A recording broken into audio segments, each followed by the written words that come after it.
best for news and the best live sport. This is BBC 5 Live. 5 Live Breakfast. Good morning, welcome to 5 Live Breakfast. Rachel Burden and Claire MacDonald with you this morning. Now, a ban on letting agents charging upfront fees to private renters is expected to be one of the key announcements in today's autumn statement. The government estimates that a ban would help around 4.3 million families who currently pay an average of £337 when they agree to rent a home. Sally Lawson runs Lawson's Letting Agents in Wolverhampton, and Vicky Spratt is features editor at the lifestyle website The Debrief. She petitioned for letting agent fees to be scrapped. Morning to both of you. Good morning. Vicky, I know you've been campaigning for this for quite some time. Your response? I think it's a great thing. It's a victory, no doubt about it. This will help millions of renters, people like myself, young professionals, and also families and people on low incomes. It is without doubt a success. But is it enough? We haven't seen the detail yet. I think there are still questions to be asked. Well, we'll get onto that in a minute. Sally, just first of all, your reaction to this, because it's going to hit your company in the pocket, isn't it? Certainly, yeah. I must admit we're very shocked by the release that's come out today, and I think it's not good news. I think it's bad news for the people that it's intending to help, which is the end user, the tenant. So I think it's very disappointing. Why is it bad news for them if they're paying less? They effectively will be paying less on the tenant fees, which means obviously the charges are still going to be there. The landlords are going to be paying them, and they've only got one way of reclaiming that, and that's going to be through the rent. So I can see rent increases just like we've had in Scotland, which I think is very disappointing. That's not true. Rents haven't gone up in Scotland.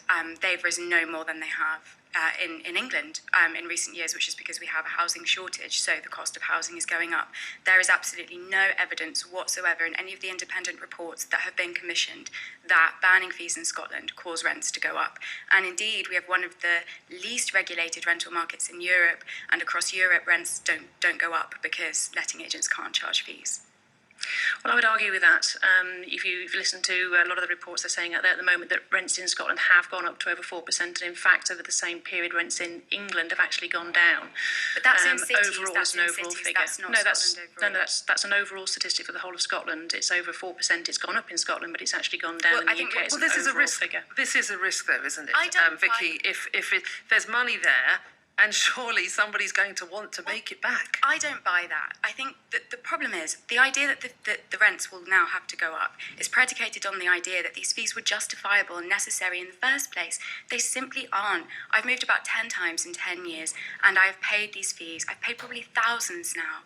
They are just not justifiable. A credit check costs you £15, £20. Why am I being charged a £150 admin fee? Why is that then, Sally? It's not justifiable, is it? Well, if it was just a referencing fee, then no, that wouldn't be justifiable. But the actual work that goes involved in actually setting up a tenancy, taking a tenant on, putting everything together, it's over 17 hours of work.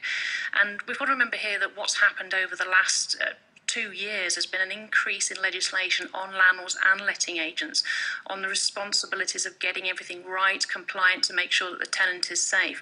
And this has just increased the burden continuously. For example, the right to rent checks on the immigration, the Deregulation Act, and all the changes that have to be put in place there to make sure that everything is compliant and safe. The checklists are done for provability. Also, in relation to things like safety with the carbon monoxide and smoke alarm tests, having to check the smoke alarm on the day of moving, actually having to go there and test it and then prove that you've tested it.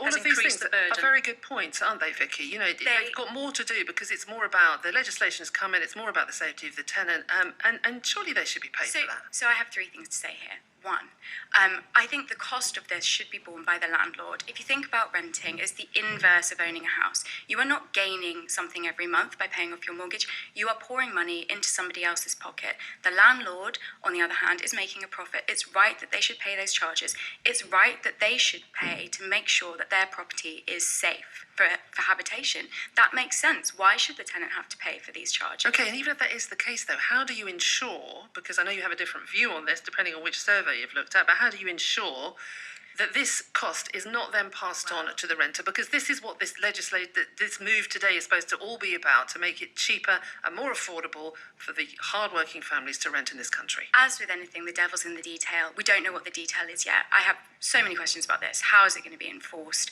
Have they specified exactly which fees they are banning? Because there are several referencing checks, for instance, general admin fees. What is it exactly that they're doing? I think we need to wait and see. And just briefly, briefly, I know you like to see the end of letting agencies altogether, because I know you've rented through online agencies. You don't see that they're not necessary. I would argue that letting agencies are quite redundant. There are websites like OpenRent where you can be put directly in touch with the landlord, and there are safeguards which are managed by the website, but the only person who pays a fee is the landlord. I've used one of those sites. It was a very positive renting experience. And Sally, briefly tell us why you think letting agencies are still important. Letting agencies fulfil a very, very important service of making sure that everything is compliant and done correctly. I mean, the amount and level of complexity now is beyond the remit of most landlords. A lot of landlords that have got jobs elsewhere that just own one or two properties, they're not landlords full-time. They haven't got time to read up on the deregulation bill, the Immigration Act, becomes experts on checking ID, to understand the different tenancy legislations, the eviction rules, the changes, what's going on in Section 21s, the different forms, the changes that are going on across the country. They just haven't got time to read, keep up to date and understand everything that needs to be done, and that's why letting agents is very important on keeping the tenant safe, keeping the tenancy compliant. Okay, thank you both very much for joining us in this debate this morning. Sally Lawson there, you just heard her. She runs Lawson's Letting Agents in Wolverhampton, and Vicky Spratt, featured editor at the lifestyle website The Debrief. It's 7:45.